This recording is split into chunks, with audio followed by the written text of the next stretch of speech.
Awal mula buka usaha di sini ini dulu kita nyoba dulu buka warung bubur, ngontrak itu di Jalan Legundi juga. Dan awal mula kita buka bubur itu alhamdulillah peminatnya langsung rame gitu. Bubur ayam khas Tasik. Ini yang punya asli Tasik ya. Baru di sini di Lampung ketemu bubur tuh yang khas Tasik banget gitu. Usaha itu kita butuh bantuan orang gitu. Nggak bisa kita ngerjain sendiri kan. Jadi intinya harus menghargai tenaga orang.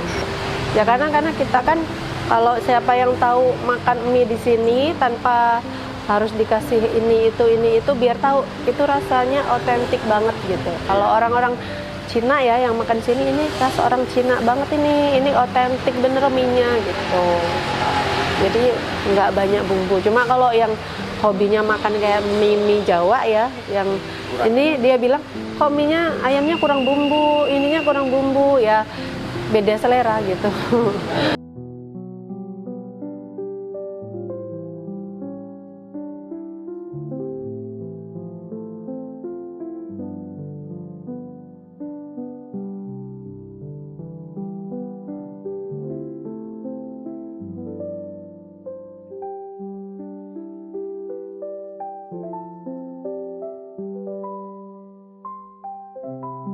Assalamualaikum warahmatullahi wabarakatuh.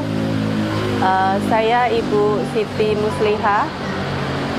Saya owner dari warung makan bubur Tasik dan mie pangsit yang alamatnya ada di Jalan Pulau Legundi nomor 196 Sukarame, Bandar Lampung.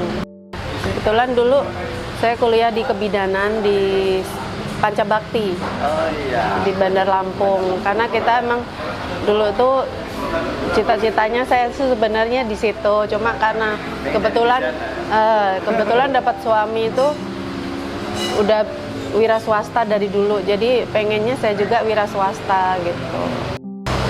Di rumah sakit itu hanya beberapa bulan, habis itu suami minta untuk ibaratnya fokus ke keluarga, jadi sempat di rumah sakit di Pringsewu ya. Terus habis itu karena kita ini sih ya, karena suami emang biasa wira swasta, jadi pengennya saya tuh fokus ke ngurusin keluarga sambil bantu usaha kita gitu.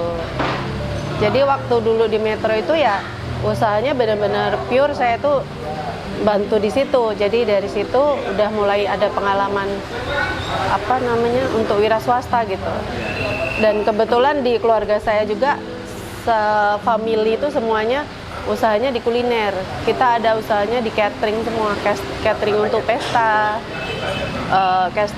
catering untuk acara-acara besar lah keluarga itu basicnya. Saya juga walaupun dulu di kesehatan saya juga sempat usaha salon, sama ada sedikit kayak usaha kalau zaman dulu ya, itu kita lagi musimnya itu kita itu jualan kayak Shopee Martin zaman dulu, terus jualan online tapi belum seperti sekarang. Saya emang seneng bisnis gitu loh. Jadi saya kalau pas libur kuliah baru balik ke sana. Jadi saya emang udah ada jiwa udah usahanya. Kalau untuk kuliah sih sebenarnya lebih ke keinginan orang tua gitu. Cuma saya emang ya udahlah ngikutin aja, siapa tahu memang saya ada kecocokan di situ. Nah setelah selesai itu ternyata di pernikahan itu dapatnya orangnya yang memang di wira swasta juga, jadi larinya ke sana. Kalau saya tinggal di Metro 4 tahun itu buka biliar sama showroom itu sekitar biliarnya 2 tahun lah kita tinggal. Ada berapa meja biliar? 15. Lumayan ya? 15. Dulu masih belum ini sih, belum rame ya kayak sekarang gitu. Jadi banyak juga yang dari Bandar Lampung sering turnamen di sana. Suami itu keluarga semua pindah ke sana kebetulan pas tahun 2011 itu keluarga tuh bapak ikut pindah ke sana semua. Jadi suami tuh ada keinginan pas tahun 2014 itu pengen pindah ke sana juga katanya. Keluarga suami itu dari Jogja? Dari Magelang, cuma banyak yang tinggal di Jogja. Nah terus habis dari sana itu kita coba survei lah tuh tempat jualan kuliner itu di mana yang bagus. Terus kita lihat ininya kok nggak sesuai, karena untuk modal kita usaha di Jogja itu terlalu tinggi, tidak sesuai dengan apa yang kita jual gitu loh. Karena produk makanan di sana kan pasti harus yang murah. Itu ya. Cuma untuk bahan pokoknya sama di Lampung kita sama aja. Sebenarnya kalau merintis usaha apa di Jogja? Kalau suami nyoba itu ya bikin rumah dijual ya, properti kecil-kecilan lah. Ya, cuma terus abis itu kayaknya kita apa ya, ngerasa nggak nyaman sih ya, karena emang saya sendiri lahirnya di sini di Sumatera, kayak gimana ya, usaha itu kayaknya tetap enak di Sumatera gitu. Tapi Kalau banyak dipikir. orang yang masuk Jogja itu ngerasa nyaman di Jogja loh, nggak mau balik lagi ke keluar Jogja. Nggak tahu, kalau saya nggak cocok saya. Saya nggak nyaman, saya lebih nyaman di Sumatera. Pokoknya selama di sana setahun lebih itu kayak saya tadinya rencana memang mau buka kuliner ini, karena kebetulan pas kita tinggal di Metro itu kan sebelah tempat tinggal kita itu jualan mie yang kita jual sekarang ini. Mie panci. Jadi awal mula ilmunya itu kita belajarnya dari sana, basicnya dulu. Terus kita coba tanya ke sana resep-resep ininya. Terus kita agak berbeda mungkin karena saya tambah kursus lagi di Jakarta. Gitu. Pas di Jakarta itu mie-nya itu agak sedikit berbeda dengan di Lampung. Cuma untuk prosesnya sama aja. Mungkin beda di bahan gitu. Nah, untuk itu terus akhirnya suami mutusin, yuk kita hijrah lagi aja ke Lampung gitu, karena emang kita dari awal mula itu usaha di Lampung, terus kita udah tahu prospek-prospek yang bagus tuh di Lampung di mana gitu loh. Karena saya sendiri kan di Bandar Lampung tinggalnya hampir 3 tahun, ya lebih nyaman apa ya, udah tahu seluk-beluk Lampung gitu. Kalau di Jogja tuh kan kayak masih asing gitu. Awal mula buka usaha di sini ini dulu kita nyoba dulu buka warung bubur, ngontrak itu di Jalan Legundi juga. Dan awal mula kita buka bubur itu alhamdulillah peminatnya langsung rame gitu. Bubur ayam khas Tasik. Jadi dulu pas pulang dari Jogja kita mampir ke Tasik. Di Tasik itu kita kursus kurang lebih 3-4 hari. Kursus. Karena kalau kita nggak kursus, nggak tahu dong. Kita kan bukan orang Tasik. Sebenarnya kita bukan orang Tasik, cuma apa ya, kayak istilahnya tuh dulu pas di Jogja, pas di Lampung kita suka makan bubur Tasik. Awal mula itu ya kita belum banyak ya, karena dulu dana yang dari kita pindah di Metro itu sebagian untuk bikin rumah itu ya, bikin properti itu. Nah, terus kalau di sini dulu kita kontrak awalnya. Terus rumah juga kita kontrak. Awal di situ usaha cuma bubur khas Tasik sama soto. Nah, pas kita lihat kok peminatnya banyak, terus banyak yang suka lah, istilahnya gambaran kita tuh baru buka tuh mungkin ngerintis ya, kata orang tuh kalau buka usaha pertama itu ngerintis ya nggak ada yang beli wajar. Kalau misalnya sehari cuma laku sekian wajar, tapi kita lebih kayak kaget karena pas baru buka langsung kayak diserbu gitu loh. Jadi rame banget bener-bener. Nah terus langsung kita mikir, ya udah berarti kita cocok nih di kuliner gitu. Kebetulan suami kan emang nggak ngerti masak, nggak bisa masak, terus yang punya skill masak kan emang saya gitu. Karena ya itu tadi mungkin karena dari keturunan keluarga basicnya udah di itu kuliner gitu. Nah terus dari situ kita adalah gambaran ini, oh ada yang nawarin gitu untuk beli rumah gitu di daerah sini. Kita cari tanah kan. Nah di situ jualan bubur selama hampir setahun.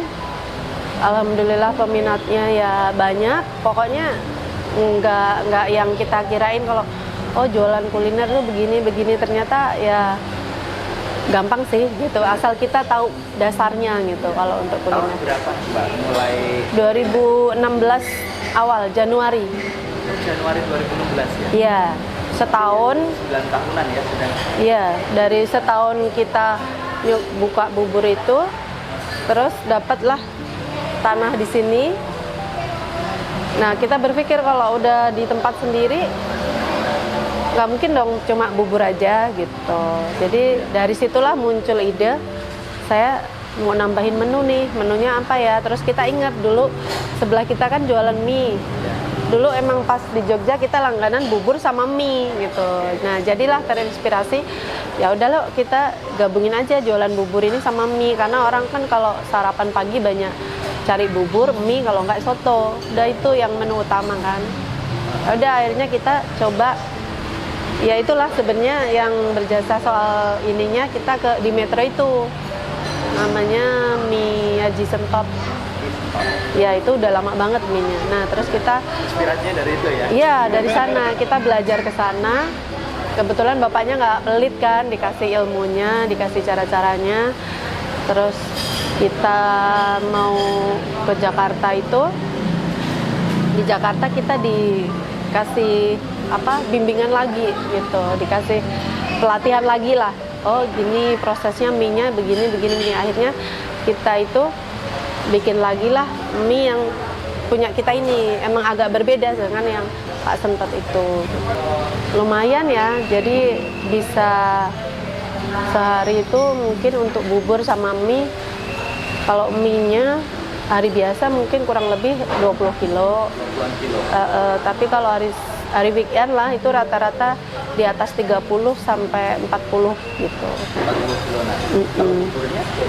Gimana? Kalau buburnya? Kalau bubur itu awal mula itu kita paling banyak dulu itu kalau pas sebelum Covid itu sekitar 8 sampai 9 kilo. 8 sampai 9 kilo kalau weekend. Kalau hari biasa 5 kilo, 6 kilo itu udah lumayan lah, udah untuk kita itu udah bagus gitu. Nah, setelah 2019 hampir 2 tahun ya berjalan tetap seperti itu ya, stabil, lancar, nggak ada ini. Terus mulailah Covid. Nah, Covid itu 2019 akhir masih lancar karena kita kan mulai tenatnya Covid itu awal 2020. Ya kan, mulai bulan April itu yang mulai nggak boleh makan di tempat. Mulai aku masih ingat itu pas bulan April itu nggak boleh ada acara, nggak boleh makan di tempat, nggak boleh ini itu.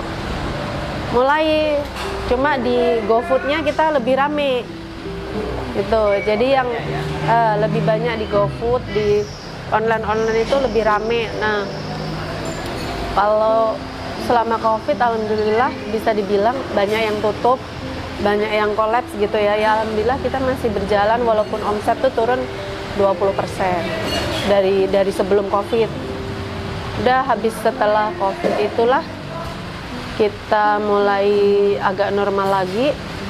Dari situ ya mulai banyak bermunculan yang mie baru itu gitu. Jadi mungkin karena banyaknya yang kayak PHK atau apa itu kan efek Covid dulu itu. Coba-coba usaha. Jadi banyak banget di sini nih, jalan di sini dulu 1-2 ya mie.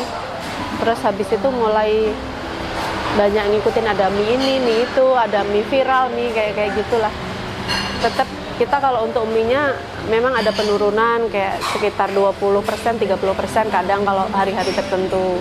Untuk hari weekend juga biasanya sebelum Covid kita misal 30-40, kalau hari biasa sekarang misalnya biasanya 20 paling 15. Kalau hari weekend biasa 30-40 paling 25-30 gitu. Jadi kalau untuk mie-nya, tapi kalau untuk bubur sampai sekarang alhamdulillah stabil. Stabil. Bubur bubur itu kalau lagi musim banyak nih yang sakit, rame banget buburnya. Sekarang alhamdulillah best seller semua dari mulai soto, mie. Mula terkenalnya bubur Tasik ya. Jadi pas kita buka di sana dulu itu namanya bubur Tasik. Makanya pas kita pindah ke sini kita kasih nama Warung Legundi 196 karena nomor rumah ini kan 196. Jadi 196 itu nomor rumahnya, terus nama jalan kan biar enak diinget orang gitu pikir saya. Ternyata langganan-langganan yang bubur Tasik itu mau ke bubur Tasik. Jadi mereka akhirnya lebih terkenalnya ke mana lagi di bubur Tasik kayak gitu. Jadi langganan lama itu memperkenalkannya jadinya bubur Tasik gitu, bukan warung Leguni. Makanya warung Leguninya jadi nggak terkenal karena gara-gara nama bubur Tasik itu. Jadi tetap yang diangkat sekarang bubur Tasik. Yang diangkat akhirnya jadi bubur Tasik. Terus kayak mie, mungkin karena di sini warung bubur Tasik, jadi mereka ngomongnya lagi, aku pokoknya mau makan mie Tasik gitu. Jadi padahal bukan khas mie Tasik ya di sini. Lebih ke Jakarta kalau mie-nya kan. Tapi lebih ke ini yang punya asli Tasik ya. Baru di sini di Lampung ketemu bubur tuh yang khas Tasik banget gitu. Karena emang kita kursus, jadi tahu dasarnya, tahu apa dari dalam-dalamnya. Jadi kita berani. Pertama buka itu 3 dulu. 3, terus saya kan yang terjun dulu, jadi masih bisa bantu-bantu berempat sama saya. Jadi awal ngerintis ya, jadi pas awal-awal buka itu ya nggak langsung, kalau mie ya, mie bubur itu dulu awal-awal emang kita nggak langsung sekian kilo gitu, bukan, karena apa, kita kayak mulai dari nol lagi ya kan. Nah dari situ kan kita ini apa, kayak mie-nya masih 5 kilo, buburnya masih paling 3 kilo, kalau weekend paling masih 4 kilo. Nah itu mulai dapat 6 bulan, mulailah naik terus. Awal mulai ini ya semuanya saya bikin bubur, bikin mie. Jam berapa kalau mulai siap-siap masak?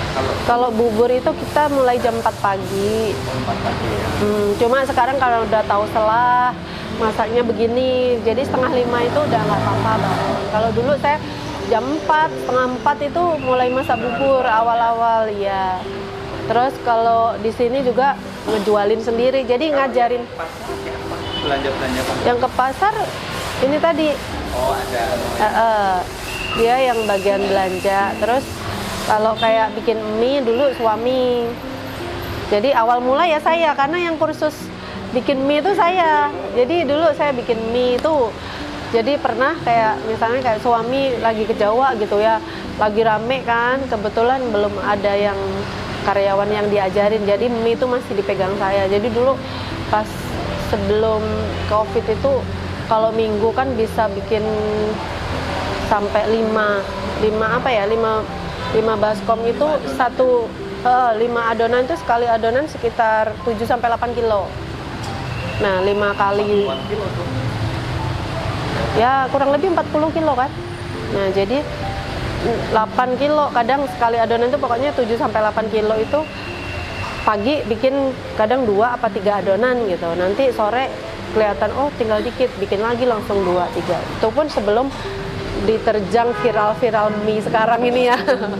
Sekarang kan banyak mie yang viral anak muda. Dulu sebelum ada meme yang viral itu ya banyak banget anak-anak mahasiswa yang ada nongkrong di sini makan atau mungkin rombongan gitu ya. Kalau sekarang kan mungkin ada tempat lain. Ya karena kita kan kalau siapa yang tahu makan mie di sini tanpa harus dikasih ini itu biar tahu itu rasanya otentik banget gitu. Kalau orang-orang Cina ya yang makan sini, ini khas orang Cina banget ini otentik bener mie-nya gitu.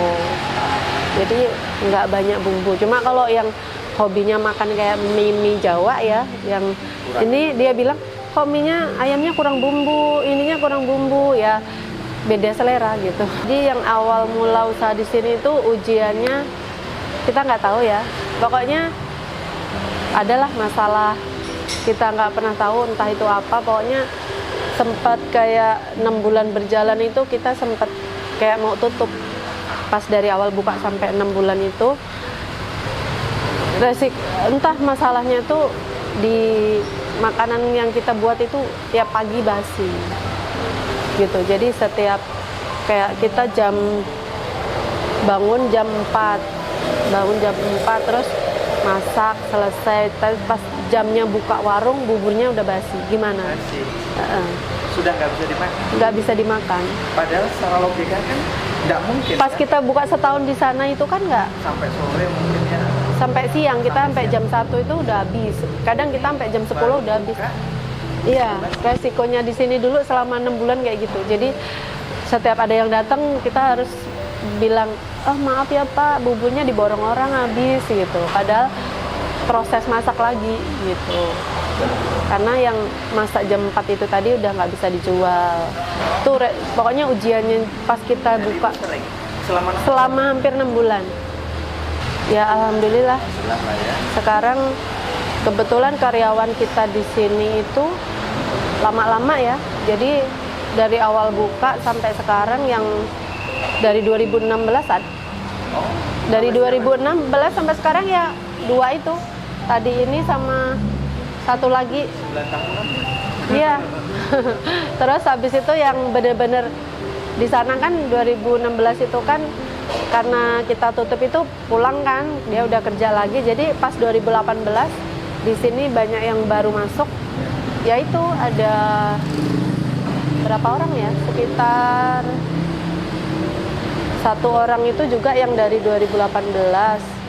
Terus yang lainnya paling lama sekitar 2 tahun, 3 tahun. Kalau kayak warung makan kayak gini ya, kita tuh harus satu emang konsisten.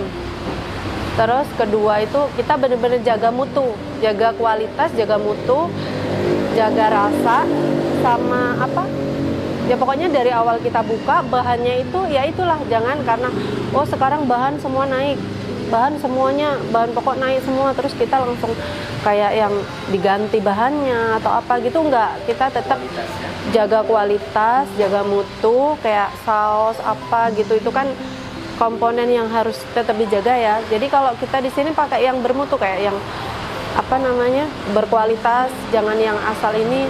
Ya walaupun sekarang udah naik semua, kita dapatnya udah menurun, ya tetap bahannya tetap itu yang menjaga supaya orang tuh tetap balik ke sini, karena dia tetap tahu ini rasanya tetap seperti yang dulu gitu. Tapi kalau untuk ujian kayak yang namanya usaha kuliner itu, kita nggak tahu ujian dari dalam ada, ujian dari keluarga ada, kadang orang terdekat sendiri yang sering kayak istilahnya orang Jawa apa ya, ngomong rusui lah istilahnya.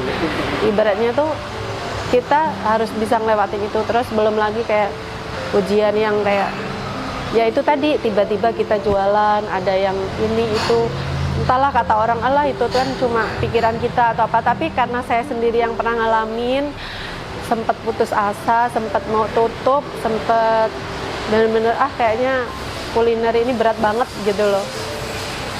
Yang penting tetap semangat, ikhtiar, terus jangan lupa itu tadi, berserah sama yang di atas. Terus pokoknya banyak-banyak untuk membentengin diri gitu aja. Untuk semua konsumen, untuk semua pelanggan di warung kami ini, jangan ragu, jangan apa ya. Di sini kita benar-benar jual makan itu yang berkualitas, benar-benar yang apa ya, kita jaga mutunya gitu. Jadi pokoknya jangan ragu, untuk halal kehalalannya itu 100% pasti halal. Karena saya juga muslim gitu. Nah, terus kalau untuk yang misalnya ada acara-acara, biasanya kita ada free, kayak ada diskon khusus. Jadi misalnya kayak acara pesta, ulang tahun atau apa, atau mungkin syukuran gitu, biasanya kita ada potongan harga lah. Misalnya paket sama minum nih, kita biasanya ada diskon 2.000 gitu kalau udah paket minum. Jadi satu paket makanan dan minuman kita gabung jadi diskon 2.000. Itu kalau untuk makanan. Kalau untuk order di ini di GoFood itu namanya bubur tasik dan mie pangsit Legundi 196. Kalau di Grab juga sama namanya. Kalau di Shopee itu bubur tasik dan mie pangsit 196 kayaknya deh. Kalau di Shopee kayaknya, alhamdulillah kalau di Shopee, di GoFood bisa dilihat ya review-reviewnya. Untuk yang mau order mau apapun, jadi udah bisa cek di situ nih nilainya berapa gitu. Jadi biar nggak ragu-ragu lagi gitu.